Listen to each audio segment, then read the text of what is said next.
1-year-old child alone and locked inside a hot car. And police say the parents were buying drinks inside a strip club. Yeah, it happened late Tuesday night when the heat index was 91 degrees outside. Now, someone called police after they found the child in a car which was in a strip club parking lot.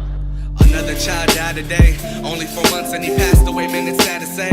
His father left him in the car without starting the air condition, but still with the AC on, there should be adult supervision. Man, what were you thinking, leaving your children behind? You left your daughter also, but she's okay and alive.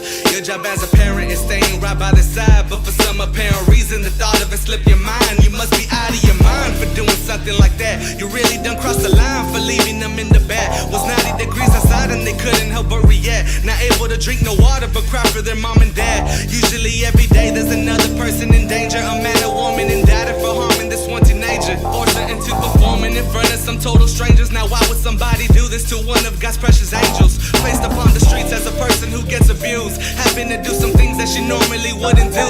Being told that she's lucky but really she's being used. Was under 14 years old and they forced her to prostitute. Man, what's going on in this world that all of us live in? If it was up to me, then these people would be in prison. Instead of a conviction and getting a higher sentence, they just pay the way and go back to their daily living. Nothing is being given. Well, the numbers are startling. Every year, over 300,000 children in this country are at risk of being sold into the world of sex trafficking. And 100,000 of those kids are right here in California. Clearly, parents need to be on guard. I talked to 3 women working really hard to battle child prostitution in this Fox 11 Investigates. Mother pleaded guilty in great bodily harm. Her 17-month-old son was found with marks on his arms and up to his head and face down to her son's private parts. Man, how could you do these things and not feel nothing at all? Poor baby boy couldn't defend himself while being with mom.